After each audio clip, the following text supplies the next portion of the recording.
বিসমিল্লাহির রহমানির রহিম। সুপ্রিয় দর্শক, আসসালামু আলাইকুম। আশা করছি সকলেই অনেক অনেক ভালো আছেন। আলহামদুলিল্লাহ, আল্লাহর রহমতে আমিও খুব ভালো আছি। আজকে আমি আপনাদের তৈরি করে দেখাবো দারুণ একটি হেলদি নাস্তার রেসিপি। আপনাদের যখন একঘেয়েমি রুটি খেতে ভালো লাগবে না, তখন বানিয়ে নিতে পারেন এই নাস্তাটি। আর এটা যদি একবার বানিয়ে খেতে পারেন, রুটি পরোটার কথা ভুলে যাবেন। বারবার এটাই বানাতে মন চাইবে। আর বাচ্চা থেকে বুড়ো সবাই এটি খুব পছন্দ করবে। এটা আপনারা বাচ্চাদের টিফিনেও দিতে পারেন। এটা কখনো শক্ত হবে না, অলওয়েজ সফট থাকবে। আশা করছি আমার আজকের এই নতুন ও ইউনিক রেসিপিটা আপনাদের ভালো লাগবে। তাহলে চলুন দেখে আসি এটা তৈরি করতে কি কি উপকরণ লাগবে।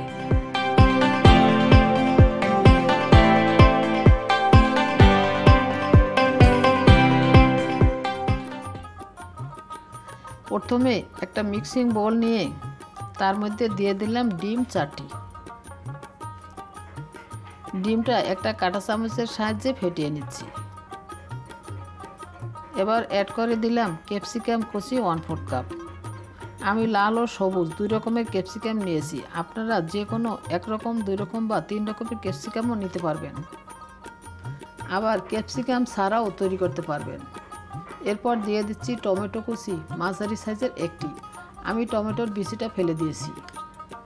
এবার দিয়ে দিচ্ছি গাজর কুচি 1/4 কাপ। গাজরটা আমি গ্রেটারের সাহায্যে গ্রেট করে নিয়েছি। দিয়ে দিচ্ছি কাঁচামরিচ কুচি 2টি। দিয়ে দিচ্ছি চিলি ফ্লেক্স 1 চা চামচ।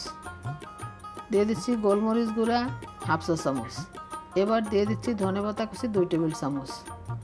দিয়ে দিচ্ছি স্বাদ মতো লবণ। সব কিছু ভালো করে মিশিয়ে নিচ্ছি।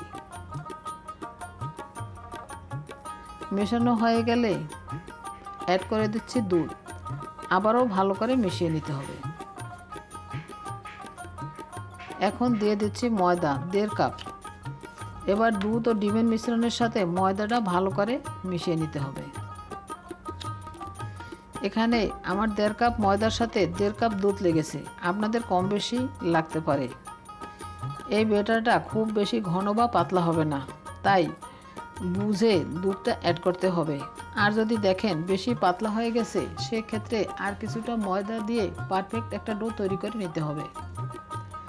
আর যদি দেখেন ঘন হয়েছে, সেক্ষেত্রেও আরও কিছু দুধ অ্যাড করতে পারেন। আমি ডোটা দুধ দিয়ে করেছি, আপনারা এখানে পানিও ব্যবহার করতে পারবেন, কোনো সমস্যা নেই। তবে দুধ দিলে টেস্টটা ভালো হয়। ভালো করে মেশানো হয়ে গেলে ঢেকে রেস্টে রেখে দেবো 30 মিনিটের জন্য। 30 মিনিট পর ডোটা ভালোভাবে সেট হয়ে গিয়েছে। এ পর্যায়ে অ্যাড করে দিলাম চিনি 1 টেবিল চামচ। এটা মিষ্টির জন্য নয়, টেস্টের ব্যালেন্স ঠিক রাখার জন্য। দিয়ে দিচ্ছি বেকিং পাউডার 1 চা চামচ। আবারও ভালো করে মিশিয়ে নিচ্ছি।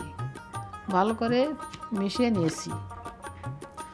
এবার ভাজার পালা। ভাজার জন্য চুলায় একটি প্যান দিয়ে তাতে সামান্য বাটার দিয়ে একটা স্প্যাচুলার সাহায্যে ছড়িয়ে দিচ্ছি। এবার কিছুটা ব্যাটার নিয়ে প্যানের মধ্যে দিয়ে এভাবে ছড়িয়ে দিচ্ছি। ছড়িয়ে দেওয়া হয়ে গেলে ঢেকে দিচ্ছি।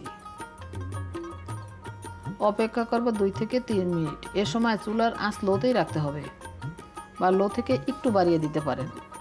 খেয়াল রাখতে হবে নিচে যেন পুড়ে না যায়। পুড়ে গেলে কিন্তু খেতে ভালো লাগবে না। প্রায় 3 মিনিট পর ঢাকনা সরিয়ে উল্টিয়ে দিচ্ছি। আবারও 2-2.5 মিনিট অপেক্ষা করতে হবে অন্য পাশটা হওয়ার জন্য। এই তো অন্য পাশটাও সুন্দরভাবে হয়ে গেছে। আমি এবার প্যান থেকে তুলে নিচ্ছি। আমি আরও একটি ভেজে দেখাচ্ছি।